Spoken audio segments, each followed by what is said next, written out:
The morning sun cast long shadows across the hospital corridors as William walked slowly toward room 247. His footsteps echoed softly on the polished floor, each step heavier than the last. The doctors had given them the news just 3 days ago. Kate had only weeks left. The cancer that had been fighting so bravely against had finally gained the upper hand. William paused outside her door, taking a deep breath to steady himself. Through the small window, he could see Kate sitting by the window, her once vibrant auburn hair now thin and covered by a soft blue scarf. She was watching the birds outside, a gentle smile playing on her lips despite everything she was going through. Even now, even facing the unthinkable, she found beauty in the simple things. "Good morning, my love," William said softly as he entered the room, carrying a small bouquet of daisies, her favorite flowers. Kate turned toward him, and her face lit up with the same radiant smile that had captured his heart 25 years ago when they first met at university. "You remembered," she whispered, reaching for the flowers with trembling hands. "They're perfect." Her voice was weaker now, but the warmth in it remained unchanged. William sat beside her bed, taking her hand in his. Her skin felt paper-thin, but her grip was still firm, still reassuring. They had been inseparable since their college days. William, a shy engineering student, had fallen head over heels for Kate, a spirited literature major who could make anyone laugh with her quick wit and infectious enthusiasm. Their love story had been the kind that friends envied, filled with adventure, laughter, and an unshakable bond that had carried them through everything life threw their way. "Do you remember our first date?" Kate asked, her eyes twinkling with mischief despite her condition. "You were so nervous you spilled coffee all over yourself before we even sat down." William chuckled, the memory bringing both joy and pain. "I thought for sure you'd never want to see me again," he replied, squeezing her hand gently. "Are you kidding?" "That's when I knew you were the one for me. Any other guy would have been too embarrassed to laugh at himself.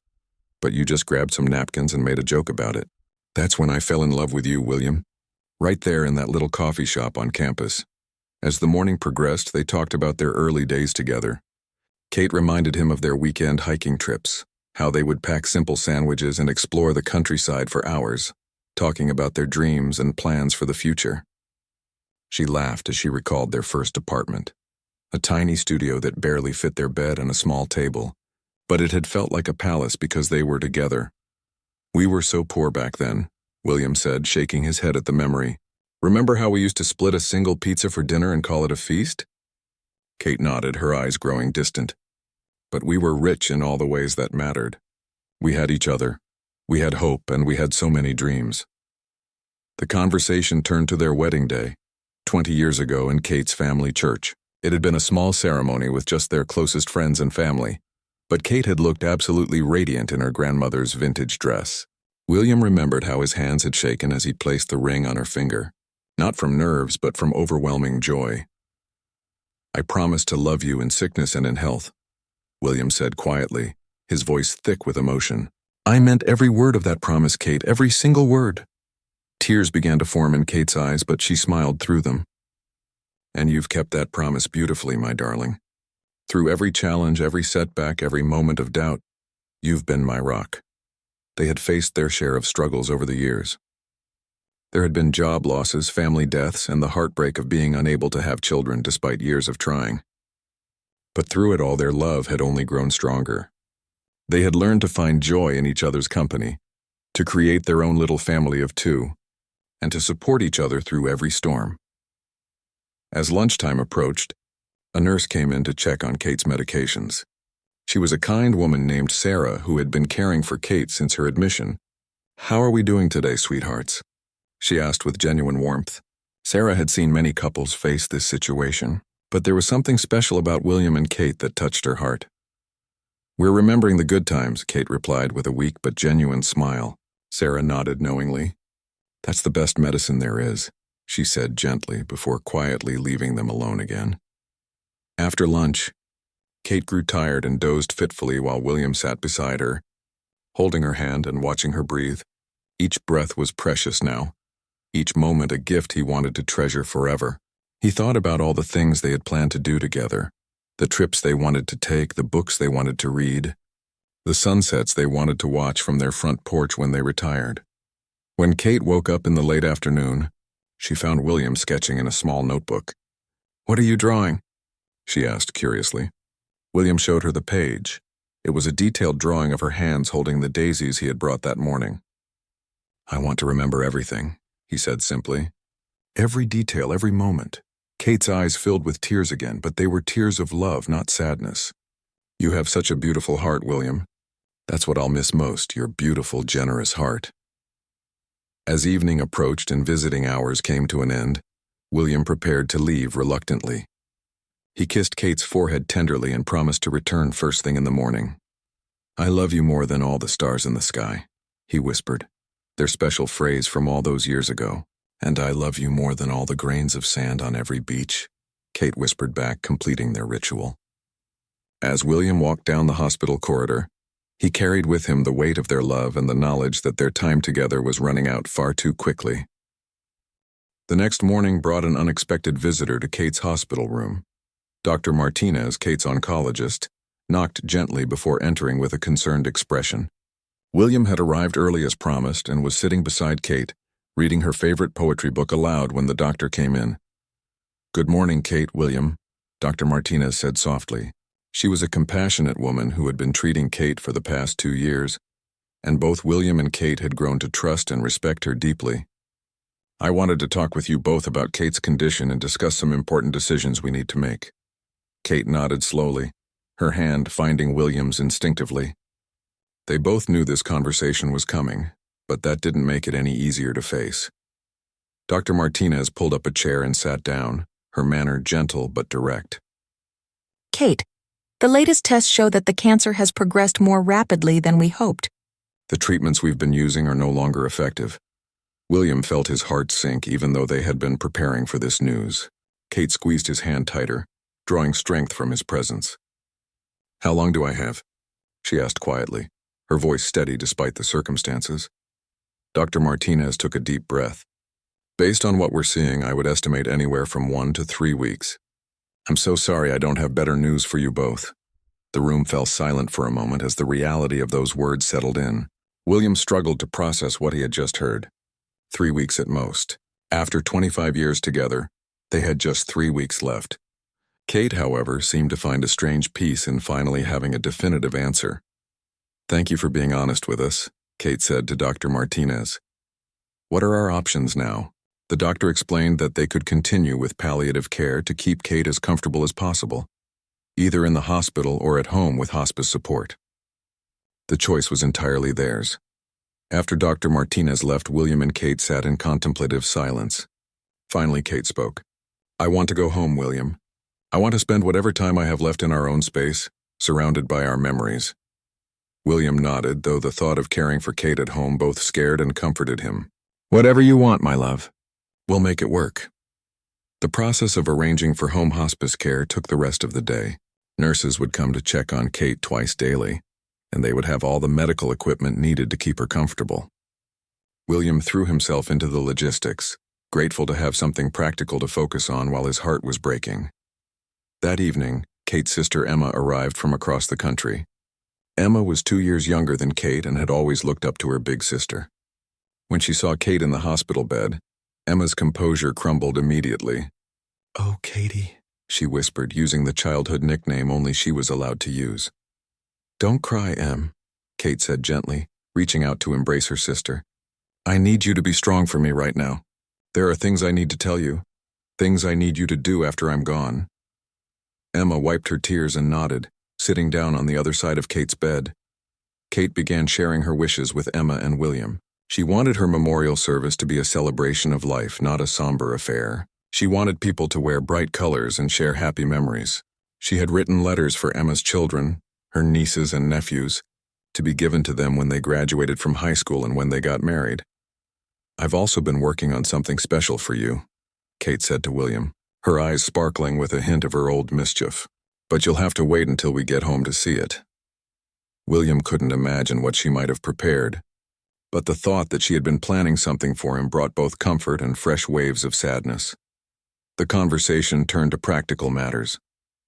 Kate had already updated her will months ago when her condition first worsened.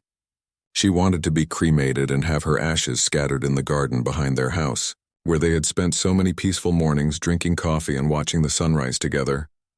"I want you to plant sunflowers there," Kate told William. "Every spring I want you to plant a whole field of sunflowers.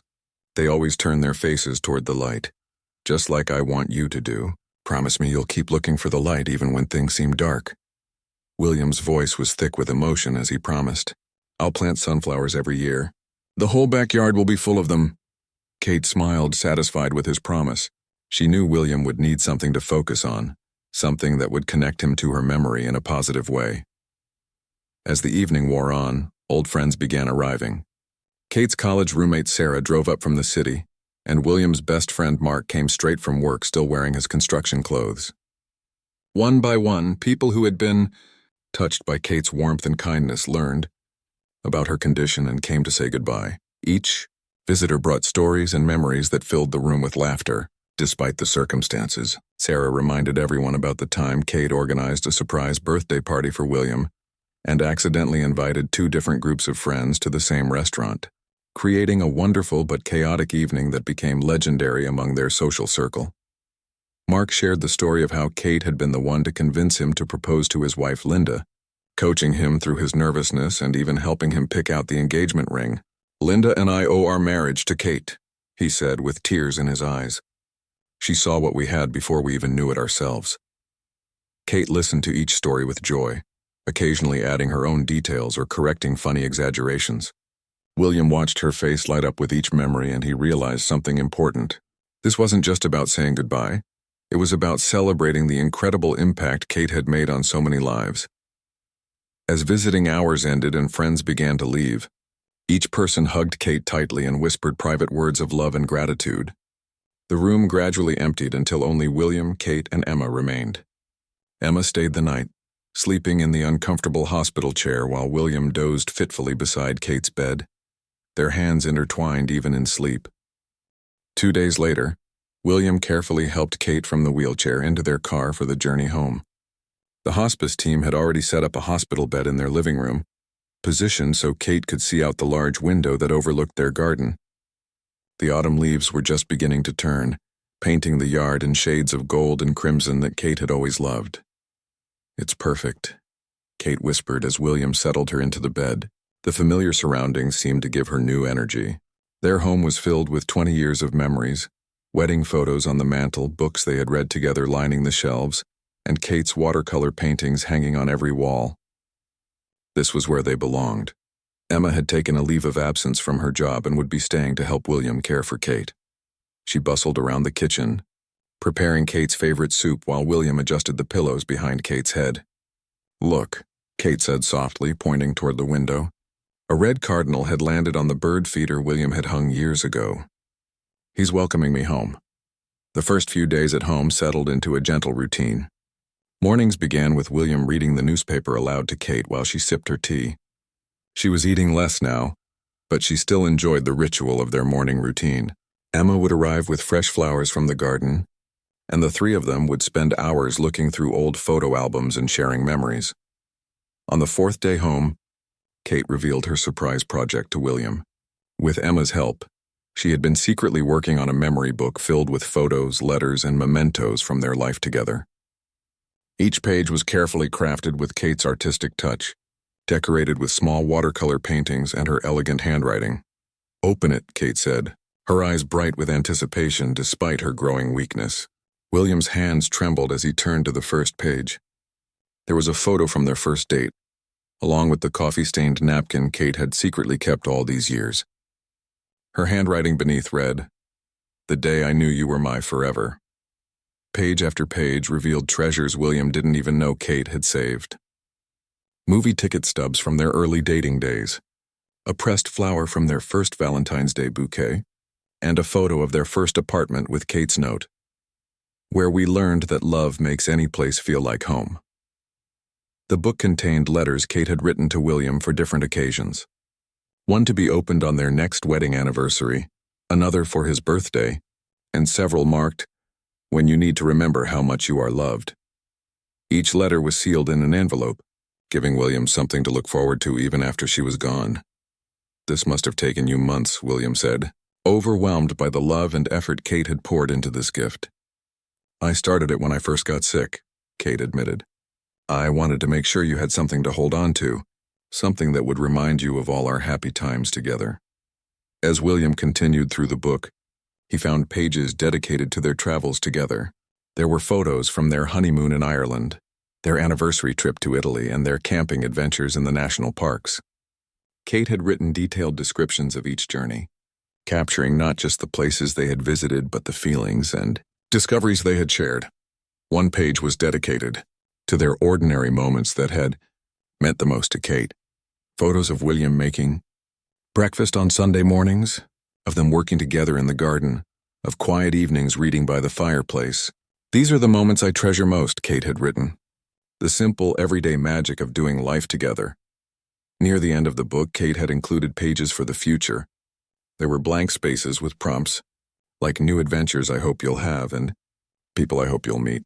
She had also included a section of advice and encouragement for William's life after she was gone. I want you to fall in love again someday, Kate had written in one of the final pages. I want you to find someone who will make you laugh and who will appreciate what a wonderful man you are. Don't feel guilty about finding happiness again. Love isn't finite. Having more of it in your life doesn't diminish what we had together. William's tears fell onto the pages as he read her words. The thought of being with anyone else seemed impossible, but Kate's loving permission touched him deeply. She truly wanted him to be happy, even without her. That evening, their neighbor, Mrs. Peterson, stopped by with a casserole and stayed to visit. She was an elderly widow who had become like a grandmother to Kate and William over the years. You remind me of my Harold and me, she told them, settling into the chair beside Kate's bed. We had 57 years together, and I still miss him every day. Mrs. Peterson shared stories of her own goodbye with Harold, how they had spent his final weeks reminiscing and laughing together. The secret, she said, is to focus on gratitude for the time you've had rather than grief for the time you're losing. You two have loved each other so well. Kate nodded, understanding completely. That's exactly how I feel. I'm not angry about the time we're losing. I'm overwhelmed with gratitude for the 25 years we've had. How many people get to experience a love like ours? As the evening progressed, Kate began sharing specific memories with Mrs. Peterson. She talked about their first Christmas together when they were too poor to buy presents. So they wrote each other letters describing all the gifts they wished they could give. She reminisced about the year. William surprised her with a puppy, a golden retriever, named Sunshine, who had been their beloved companion for 14 years. William planted an apple tree when Sunshine died, Kate told Mrs. Peterson. He said it would grow strong and beautiful just like Sunshine's spirit. Every spring when it blooms, I think of her running through the yard, chasing butterflies and barking at squirrels. William listened to Kate share these stories, marveling at her ability to find joy and meaning even in their sadness. Her perspective was transforming his own understanding of what they were facing. Instead of focusing on the ending, Kate was celebrating the story they had written together. Before Mrs. Peterson left, she hugged Kate gently and whispered something in her ear that made Kate smile peacefully. Later, when William asked what she had said, Kate replied, "She told me that love like ours doesn't end with death. It just changes form and keeps growing in the hearts of everyone we've touched." That night, as Emma slept in the guest room and the house grew quiet, William and Kate lay together talking softly about the day. Kate was growing weaker, but her spirit remained vibrant and loving. "Thank you for bringing me home," she whispered. "Thank you for making this beautiful instead of frightening." A week into their time at home, Kate woke with an unusual burst of energy that surprised everyone. The hospice nurse, Janet, called it rallying, a common phenomenon where patients experience a temporary improvement before their final decline. Kate was more alert and talkative than she had been in days, and she had a specific request. "I want to cook dinner for you tonight," Kate announced to William's amazement. "Just one more time, I want to make your favorite meal." William started to protest, worried about her strength, but Kate's determined expression stopped him. "Please, my love, let me do this one last thing for you." With Emma's help and William hovering nervously nearby, Kate slowly prepared beef stew with homemade biscuits, the first meal she had ever cooked for William in their tiny college apartment 25 years ago. She moved carefully but purposefully around the kitchen, directing Emma to gather ingredients while she stirred and seasoned with the same careful attention she had always given to cooking. "The secret ingredient is love," Kate said with a tired but genuine smile, repeating the words she had said to William on that first dinner date so many years ago. The aroma filled the house, bringing back memories of countless meals they had shared around their small kitchen table. When dinner was ready, they ate together in the living room, Kate propped up in her hospital bed while William and Emma sat in chairs pulled close beside her. The stew tasted exactly as William remembered, rich and comforting, made special not by any fancy ingredients but by the love Kate put into everything she did. "This is how I want you to remember me," Kate said between small bites. "Not sick in a hospital bed, but here in our home taking care of you one more time." William's eyes filled with tears, but he smiled through them. "I'll remember everything about you, Kate. Every smile, every laugh, every moment of kindness." After dinner, Kate asked William to bring out their wedding album. They hadn't looked at it in months, but tonight felt like the right time. As they turned through the pages, Kate pointed to her favorite photos and shared memories William had forgotten. There was a picture of them cutting their cake, both laughing because Kate had accidentally gotten frosting on William's nose. "Look how young we were," Kate mused, studying a photo of them dancing their first dance. "We had no idea what life would bring us, did we? We just knew we wanted to face it together." William traced his finger over their younger faces, remembering the hope and excitement they had felt on that perfect spring day. "I would marry you again in a heartbeat," William said quietly. "Knowing everything that would happen, all the joys and all the pain, I would choose this life with you every single time." Kate's eyes sparkled with unshed tears. "And I would say yes again every time. You've been the best husband, the best friend, the best man I could have ever dreamed of." Emma, who had been quietly watching from across the room, came over to join them. "You two have shown me what real love looks like," she said, her voice thick with emotion. "Watching you together all these years, seeing how you support each other and laugh together, you've set the example I hope to follow in my own relationships." Kate reached for her sister's hand. "Promise me you won't settle for anything less than what William and I have had. Promise me you'll wait for someone who loves you the way you deserve to be loved." Emma nodded solemnly, squeezing Kate's frail hand. "I promise, Katie, I promise." As the evening progressed, Kate began giving William and Emma specific instructions about things she wanted them to remember.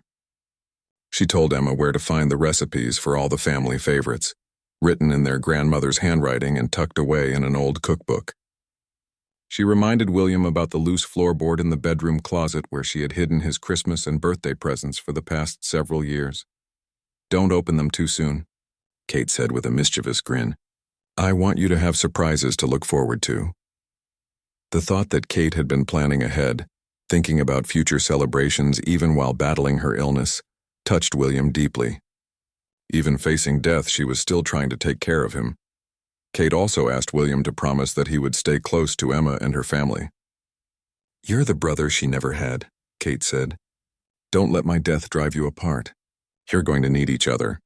William readily agreed, realizing that maintaining these connections would be crucial for healing and moving forward. As bedtime approached, Kate grew tired from the day's activities, but she seemed deeply satisfied. "This was a perfect day," she said as William helped her get comfortable for the night. "I got to cook for you. We remembered our wedding, and I got to see both of the people I love most in the world. I couldn't ask for more." That night, William slept on the couch beside Kate's bed, holding her hand as she drifted in and out of sleep.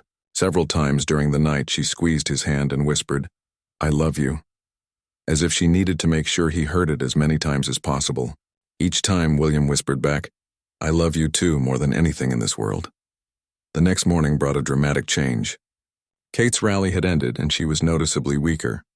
She slept most of the day, waking only briefly to sip water or exchange a few quiet words with William. Dr. Martinez had warned them this might happen, the body's way of conserving energy for the final phase. Janet, the hospice nurse, increased Kate's pain medication to keep her comfortable. "She's transitioning," Janet explained gently to William and Emma. "Her body is shutting down gradually. The most important thing now is that she knows she's loved and that she's not alone." William spent the day beside Kate's bed, sometimes reading aloud from her favorite poetry book, sometimes just sitting in comfortable silence holding her hand. Emma called family members to let them know that the end was approaching, and several people made plans to come say their final goodbyes. Even in her weakened state, Kate seemed aware of everything happening around her. When William read her favorite poem about love lasting beyond death, she smiled slightly and squeezed his hand. When Emma played soft music on Kate's tablet, songs from their wedding and other special occasions, Kate's breathing became more peaceful and relaxed. "She can hear everything," Janet assured them. "Keep talking to her, keep telling her you love her. The hearing is usually the last sense to fade." So William talked to Kate throughout the day, sharing memories, expressing his gratitude for their life together, and promising to honor her memory by living fully and finding joy again someday. As evening approached, Kate's breathing became more labored, and Janet suggested they might want to call any family members who wanted to be present. The time they had been dreading was finally approaching, but somehow surrounded by love and memories in their own home, it felt peaceful rather than frightening. By evening, Kate's closest family and friends had gathered in their living room. Emma's husband and children had driven through the night to be there. William's parents, despite their own advanced age, had flown in from Florida. Mark and his wife Linda came straight from work, still dressed in their professional clothes but bringing armfuls of Kate's favorite white roses. The house felt full of love rather than sadness. People spoke in hushed, reverent tones, but there was warmth and even occasional gentle laughter as memories were shared. Kate's breathing had become very shallow, but she seemed peaceful, surrounded by the voices of everyone who had meant the most to her throughout her life. Janet, the hospice nurse, had remained close by throughout the day, monitoring Kate's condition and ensuring she was comfortable. She had seen many families through this final passage, and she recognized the signs. "It won't be much longer now," she whispered to William. "Maybe a few hours at most." William nodded, feeling a strange mixture of heartbreak and gratitude. They had made it home. Kate was surrounded by love. She wasn't in pain. Despite the devastating circumstances, there was something beautiful about this farewell that they had created together. Emma sat on one side of Kate's bed holding her sister's hand, while William sat on the other side gently stroking Kate's hair. The autumn sun was setting outside their window, casting golden light across the room where Kate had chosen to spend her final days. The red cardinal appeared again at the bird feeder, and Emma smiled through her tears. "Look, Katie," Emma whispered, "your cardinal friend is back to visit you." Although Kate's eyes remained closed, the corners of her mouth seemed to turn up slightly, as if she could sense the presence of the little bird that had brought her such joy during her final weeks. William began to speak softly to Kate, his voice steady despite his breaking heart. "You've been the most incredible wife, Kate. 25 years ago, you made my life complete, and every day since then has been a gift. I'm so grateful for every moment we've shared, every laugh, every adventure, every quiet morning drinking coffee together." He paused, gathering his composure before continuing. "You've taught me what love really means. You've shown me how to find joy in simple things, how to be patient and kind, how to face challenges with grace and courage. I'm a better man because of you, and I'll carry your love with me for the rest of my life." Emma leaned closer to her sister's ear. "Thank you for being the best big sister anyone could ask for. Thank you for showing me how to love without fear, how to give without expecting anything in return. I'll take care of William just like you asked. I'll make sure he remembers how to laugh again." Kate's breathing became even more shallow and irregular.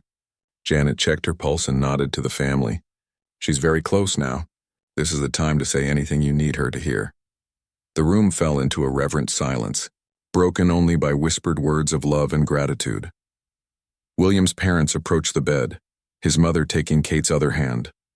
"Thank you for loving our son so completely," she said with tears streaming down her face. "Thank you for showing us what a beautiful marriage looks like.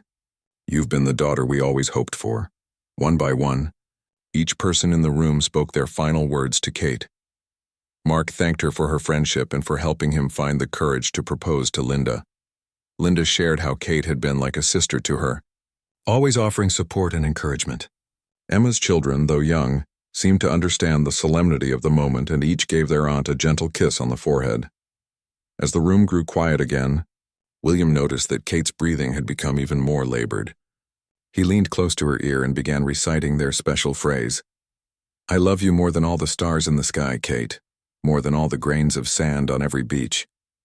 More than all the leaves on every tree. For a moment, Kate's breathing seemed to steady as if she was listening. Then in a voice so soft only William could hear, she whispered, and I love you more than all the love in the universe. Those were her final words. Kate's breathing continued for another 20 minutes, becoming gradually slower and more peaceful. William held her hand and continued talking to her, telling her it was okay to let go, that he would be all right, that he would remember everything she had taught him about love and life. At 8:47 p.m., on a beautiful October evening with her family surrounding her and the last rays of sunlight streaming through their window, Kate drew her final breath. The room fell into a profound silence that felt sacred rather than empty. Even in death, Kate looked peaceful, her face relaxed and free from the pain that had marked her final weeks. William leaned down and kissed her forehead one last time. Thank you, he whispered. Thank you for everything. Emma sobbed quietly, but even through her grief, she felt grateful that Kate's suffering was over and that she had died surrounded by so much love. Janet respectfully checked Kate's pulse and noted the time.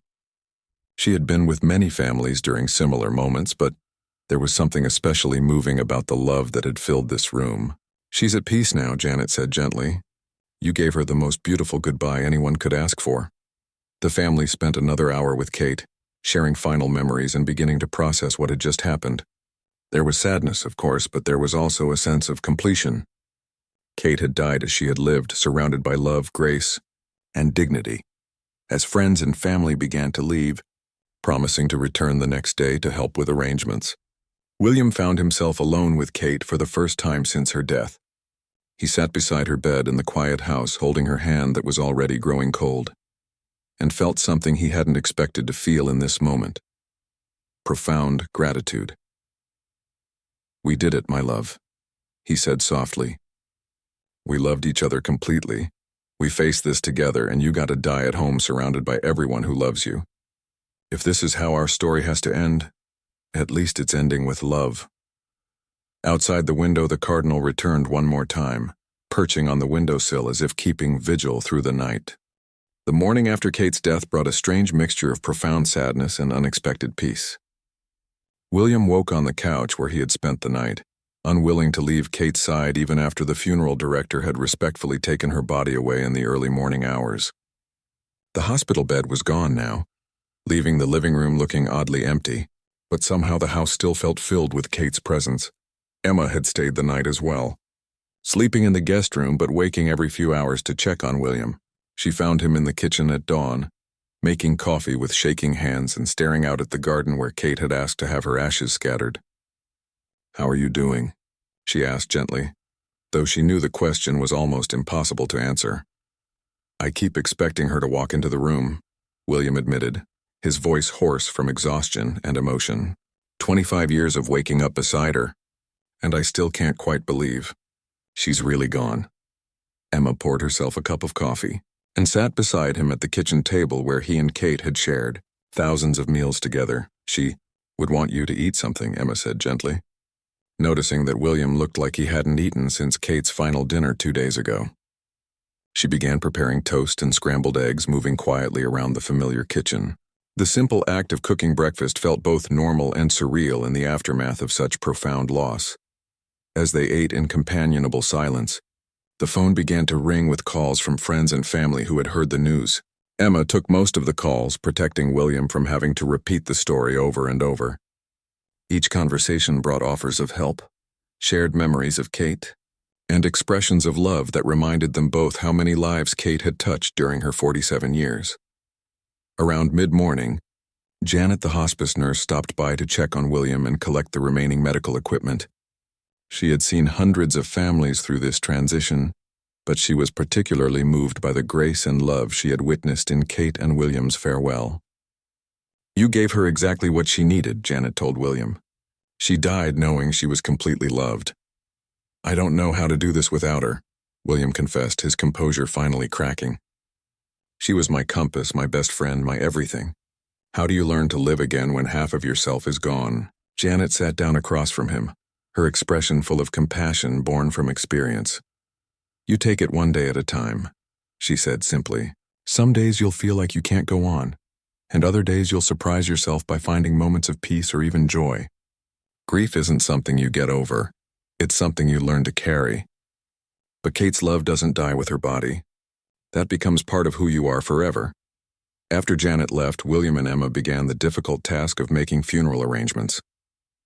Kate had been very specific about her wishes, which made the decisions easier but no less emotional. She wanted to be cremated and have a celebration of life rather than a traditional funeral service. She had even picked out the music she wanted played and the poems she wanted read. The memorial service was scheduled for the following Saturday, at the community center where Kate had volunteered for years. She had specifically requested that people wear bright colors instead of black, and that the focus be on celebrating the life they had shared rather than mourning her death. "I want people to leave feeling grateful for love, not devastated by loss," she had written in her instructions. Emma took charge of organizing the reception, calling Kate's friends to coordinate food and flowers. The response was overwhelming. Dozens of people wanted to contribute something, whether it was Kate's favorite chocolate cake, sunflowers for the decorations, or photos for a memory board. The outpouring of love reminded William just how many people Kate had influenced with her kindness and generosity. As the week progressed, William found himself going through Kate's belongings with Emma's help. Each item told a story: the paint-stained smock from her art classes, the worn cookbook with handwritten notes in the margins, the collection of coffee mugs from their various travels together. They decided to keep the most meaningful items and donate the rest to Kate's favorite charity, knowing she would have loved the idea of her things helping others. In Kate's jewelry box, William found a small wrapped package with his name on it. Inside was a simple silver locket containing a photo from their wedding day and a note: "Carry me with you always. Love never ends, it just changes form." William clasped the locket around his neck, feeling Kate's presence in this final gift she had left for him. 3 days before the memorial service, William received an unexpected visitor. Pastor Michael from Kate's childhood church had driven 3 hours to see him. Kate hadn't been particularly religious in recent years, but Pastor Michael had baptized her as a child and had remained a family friend. He was now in his 70s, but still actively ministering to families in times of need. "Kate asked me to come see you after she was gone," Pastor Michael explained as they sat in the living room where Kate had spent her final days. "She was worried about your faith, about how you would make sense of losing someone so young and vibrant.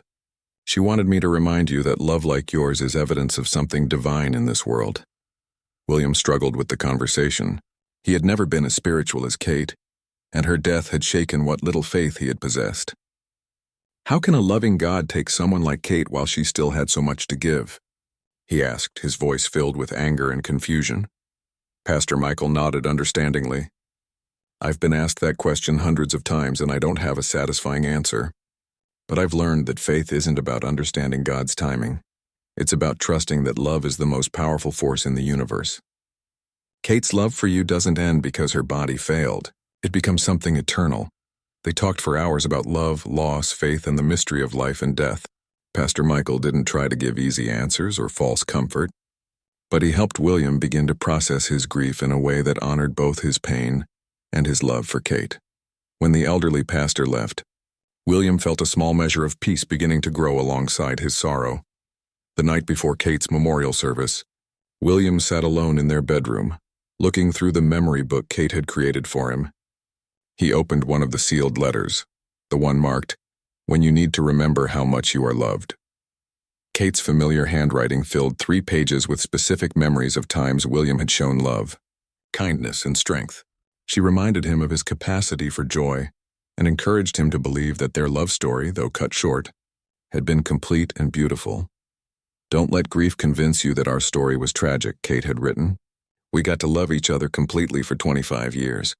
We got to grow old together in all the ways that matter. We got to say goodbye with intention and love. Not everyone gets that gift. Hold on to the gratitude, my darling. Let it be stronger than the sadness." As William prepared for bed in the empty house, he felt Kate's wisdom beginning to work its way into his broken heart. Tomorrow would be difficult, but it would also be a celebration of something truly extraordinary, a love that had transformed 2 ordinary people into something beautiful together. The morning of Kate's memorial service dawned bright and clear, with the kind of crisp autumn sunshine that Kate had always loved.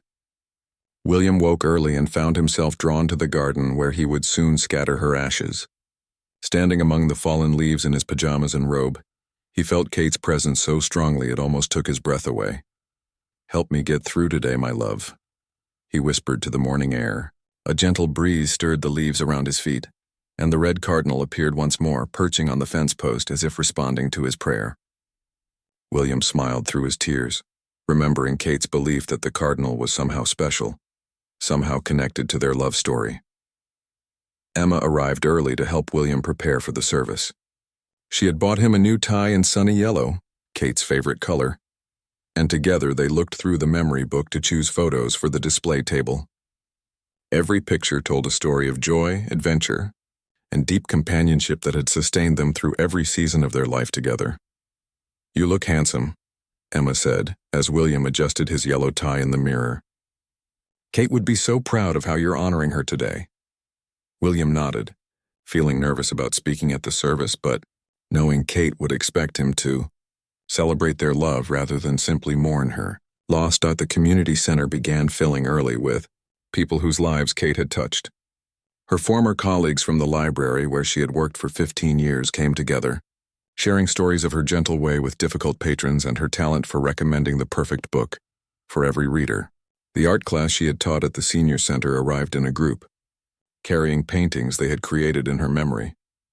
Children from the elementary school where Kate had volunteered as a reading tutor came with their parents, many carrying handmade cards expressing their gratitude for her patience and kindness. Even Mrs. Peterson, despite her advanced age, had insisted on attending to pay her respects to the young woman who had been like a granddaughter to her. The service began with Kate's favorite song, "What a Wonderful World" by Louis Armstrong, playing as a slideshow of photos, cycled on screens around the room. People laughed and cried as they saw images of Kate through the years. As a young college student with her bright smile and endless energy, as a newlywed gazing adoringly at William, as a mature woman pursuing her passion for painting and community service. Pastor Michael opened the celebration with words about love being the closest thing to divine grace that humans experience. He spoke about Kate's belief that every person had something beautiful to contribute to the world, and how she had spent her life helping others discover their own gifts and potential. Emma was the first to speak, sharing childhood memories of her sister's fearless spirit and generous heart. She told the story of how Kate had once given away her own birthday presents to children at a homeless shelter, saying that sharing joy made it multiply rather than diminish. "Kate taught me that love isn't something you hoard," Emma said. "It's something you pour out freely, trusting that there will always be more." Mark spoke next, describing how Kate and William's marriage had served as an inspiration to everyone who knew them. "They showed us what it looked like to choose love every single day," he said. "Not just the easy romantic love of the early days, but the committed, intentional love that grows stronger through challenges and deeper through the years." When William's turn came to speak, he approached the podium with trembling hands but a clear voice, looking out at the sea of faces, some familiar, some unknown, but all touched by Kate's kindness. He felt her strength flowing through him.